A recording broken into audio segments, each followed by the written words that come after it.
पाठ 3 प्राकृतिक रचना व जलप्रणाली. या धड्यात आपण सुरुवातीला भारताची प्राकृतिक रचना आणि ब्राझीलची प्राकृतिक रचना यांचा तुलनात्मक अभ्यास करूया. आता प्राकृतिक रचना म्हणजे काय? तर समजा तुम्ही तुमचं राहतं गाव पाहिलं तर जमीन, नद्या, तळी, डोंगर, टेकड्या, समुद्र, खाडी हे सारखंच दिसतं का? तर नाही दिसत. कुठे उंच डोंगर दिसतील, कुठे सपाट जमीन दिसेल, कुठे मोठे नाले, ओढे दिसतील. काही ठिकाणी डोंगर असेल आणि त्यावर पठारासारखा सपाट भाग असेल, बरोबर की नाही? तसंच प्रत्येक गावाची अशी प्राकृतिक रचना ही तेथील निरनिराळ्या घटकांमुळे झालेली असते. उदाहरणार्थ नद्या, विशिष्ट हवामान, टेकड्या. आणि ज्याप्रमाणे प्राकृतिक रचना असते त्याप्रमाणे मग वनस्पती जीवन, हवामान, प्राणी जीवन यामध्ये बदल दिसून येतात. ही प्राकृतिक रचना आपण भूगोलामध्ये प्राकृतिक नकाशा वापरून दाखवतो. आता हा भारताचा प्राकृतिक नकाशा बघा बरं का. या नकाशात समुद्रसपाटीपासून उंचीनुसार भारताचे प्राकृतिक विभाग दाखवलेले दिसतात आपल्याला. यात भारताचे 5 प्रमुख प्राकृतिक विभाग केले आहेत. पहिला आहे हिमालय. आता नकाशाच्या उत्तर दिशेला बघा बरं, तर हिमालय तजाकिस्तानमधील पामीरच्या पठारापासून पूर्वेकडे पसरलेला आहे. हिमालय ही एकच पर्वतरांग नसून अनेक समांतर पर्वतरांगा आहेत. दक्षिणेकडील शिवालिक ही सर्वात नवीन पर्वतरांग आहे. शिवालिकच्या उत्तरेला लघु हिमालय, बृहद हिमालय व हिमालयापलीकडील रांगा आहेत. या पर्वतरांगांचे पश्चिम हिमालय, ज्याला आपण काश्मीर म्हणतो, मध्य हिमालय म्हणजे कुमाऊ आणि पूर्व हिमालय म्हणजे आसाम असेही भाग केलेले दिसतात. हिमालय हा नवीन पर्वत आहे. आपल्या सह्याद्री इतका जुना नाही बरं का तो, म्हणून त्याला अर्वाचीन पर्वत म्हणतात. आता ह्या प्राकृतिक भागात नकाशात कोणकोणते रंग आले आहेत ते बघा बरं. करडा, तपकिरी रंगाच्या 3 छटा आपल्याला दिसतायत. आता या सर्वांची समुद्रसपाटीपासून उंची बघून ठेवा हं. दुसरा भाग आहे उत्तर भारतीय मैदान. आता नकाशात बघा परत. हिमालयाच्या दक्षिण पायथ्यापासून भारतीय द्वीपकल्पाच्या उत्तर सीमेपर्यंत, तसेच पश्चिमेकडे राजस्थान, पंजाबपासून पूर्वेकडे आसामपर्यंत हिरव्या 2 रंगांमध्ये दाखवलेला भाग हा उत्तर भारतीय मैदान बरं का. समुद्रसपाटीपासून त्याची उंची बघून ठेवा. हा सर्व भाग सखल आणि सपाट आहे. का सखल आणि सपाट आहे याचं उत्तर शोधून ठेवा हं. उत्तर भारतीय मैदानी प्रदेशाचे 2 विभाग आहेत. अरवली पर्वताच्या पूर्वेकडील भाग हा गंगा नदीचे खोरे आहे. ह्या भागाचा उतार पहा, तो पूर्वेकडे दिसतो. ह्या भागाला गंगेचे मैदान असं म्हणतात. तुम्ही सुंदरबनाबद्दल वाचलं आहे की नाही, किंवा ऐकलं आहे का बरं? पश्चिम बंगाल राज्याचा बहुतांश भाग व बांगलादेश मिळून गंगा ब्रह्मपुत्रा प्रणालीचा त्रिभुज प्रदेश बनतो. आता नकाशात पहा हं.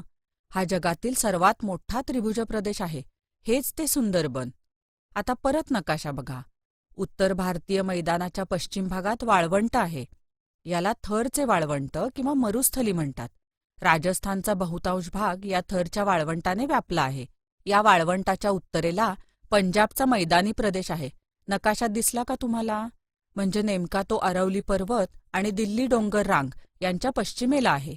ह्या भागातून कोणती नदी जाताना दिसते बरं नकाशात तुम्हाला? तर सतलज. या मैदानाची निर्मिती सतलज आणि तिच्या उपनद्या यांच्या संचयन कार्यातून झाली आहे. पंजाब मैदानाचा उतार पहा.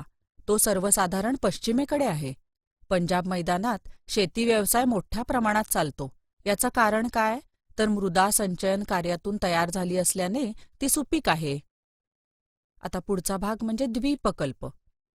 अनेक लहान मोठे पर्वत, पठारे असलेला उत्तर भारतीय मैदानी प्रदेशाच्या दक्षिणेकडे पसरलेला आणि अगदी हिंदी महासागरापर्यंत निमुळता होत जाणारा प्रदेश म्हणजेच भारतीय द्वीपकल्प. उत्तरेकडे अरवली हा सर्वात प्राचीन पर्वत आहे. द्वीपकल्पात भरपूर विविधता आढळते. आता नकाशा परत पहा हां. पश्चिम घाट, मध्यभागी विंध्य सातपुडा पर्वत, सपाट मैदाने सीमांकित करणारी पठारांची शृंखला, तसेच पूर्व घाट असे प्रदेश आहेत. पुढचा भाग आहे किनारपट्टीचा प्रदेश. आता परत नकाशा बघा बरं का. भारताला सुमारे 7,500 किलोमीटर लांबीची किनारपट्टी लाभली आहे. द्वीपकल्पाच्या पूर्वेस आणि पश्चिमेला समुद्र किनारपट्टी दिसते. आता नकाशाकडे जर नीट पाहिलं तर पश्चिमेला कोणता समुद्र दिसतो? तर अरबी समुद्र. हा किनारा खडकाळ आहे. पश्चिम घाट येथे दुभाजकासारखा उभा आहे. पश्चिम घाटातून अनेक डोंगरांच्या शाखा किनाऱ्यापर्यंत आल्या आहेत. इथे तुम्ही पहा, ही किनारपट्टी फारशी रुंद नाहीये. अनेक लहान नद्या पश्चिम घाटात उगम पावतात आणि वेगाने वाहत किनाऱ्यावर उतरतात. त्यामुळे इथे नद्यांच्या मुखाशी खाड्या आढळतात. येथे मोठे त्रिभुज प्रदेश नाहीत. परंतु पूर्व किनारपट्टीला म्हणजे बंगालच्या उपसागराला लागून असलेल्या किनारपट्टीकडे पाहिलं तर काय दिसतं बरं? तर ज्या नद्या पश्चिम घाटात उगम पावतात परंतु पूर्वेकडे वाहत जातात, त्या आणि पूर्व घाटात उगम पावणाऱ्या आणि पूर्वेकडे वाहणाऱ्या नद्या संचय करताना दिसतात. पूर्व किनाऱ्यावर जमिनीचा उतार मंद आहे, त्यामुळे नद्या कमी वेगाने वाहतात आणि त्यामुळे येथे त्यांनी वाहून आणलेल्या गाळाचे संचयन होते आणि तेथे त्रिभुज प्रदेश आढळतो. पुढचा भाग आहे द्वीपसमूह. मुख्य भूमीपासून किनाऱ्याजवळ असलेली ही बेटे बघा हं. अनेक लहान मोठी बेटे दिसतात तुम्हाला. त्याशिवाय अरबी समुद्रात लक्षद्वीप बेटे, बंगालच्या उपसागरात अंदमान निकोबार हे मोठे द्वीपसमूह दिसतात. लक्षद्वीप बेटे ही प्रवाळाची कंकण द्वीपे आहेत आणि ती विस्ताराने लहान आणि कमी उंच आहेत.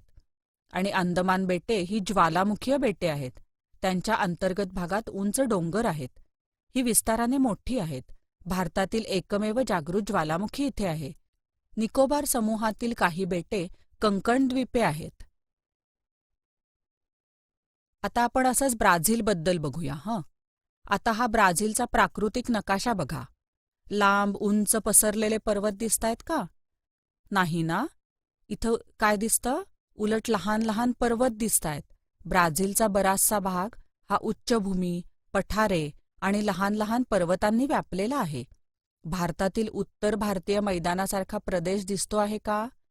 उत्तरेकडील ॲमेझॉनचे खोरे आणि नैऋत्येकडील पॅराग्वे नदीच्या उगमाकडील प्रदेश सोडल्यास ब्राझीलमध्ये विस्तीर्ण मैदाने अभावानेच आढळतायत. भारताच्या पूर्व किनाऱ्यावर त्रिभुज प्रदेश दिसतो. इथे किनारी भागातही मैदाने विस्तीर्ण नाहीत. आता आपण ब्राझीलचे प्राकृतिक विभाग बघूया. उच्चभूमी. नकाशात दक्षिण ब्राझीलकडे बघा हं. विस्तीर्ण असे पठार दिसतंय का? हे ब्राझीलचे ढाल क्षेत्र किंवा ब्राझीलचे पठार म्हणून ओळखलं जातं. ब्राझील कोणत्या खंडात येतो? तर दक्षिण अमेरिका, बरोबर ना? ब्राझील आणि गियाना ढालक्षेत्रे एकत्रितरित्या दक्षिण अमेरिका खंडातील गाभा क्षेत्रे मानली जातात. आता अजून एक ढालक्षेत्र आहे, ते ॲमेझॉन नदीच्या खोऱ्याच्या उत्तर दिशेला आहे. ते नकाशात शोधा बरं. ही गियानाची उच्चभूमी. गियाना उच्चभूमीचा मुख्य भाग व्हेनेझुएला देशात असून ही उच्चभूमी पूर्वेकडे फ्रेंच गियानापर्यंत विस्तारलेली आहे. गियाना उच्चभूमी ही ब्राझीलच्या उत्तरेकडील रोराइमा, पारा आणि अमापा या राज्यात विस्तारली आहे.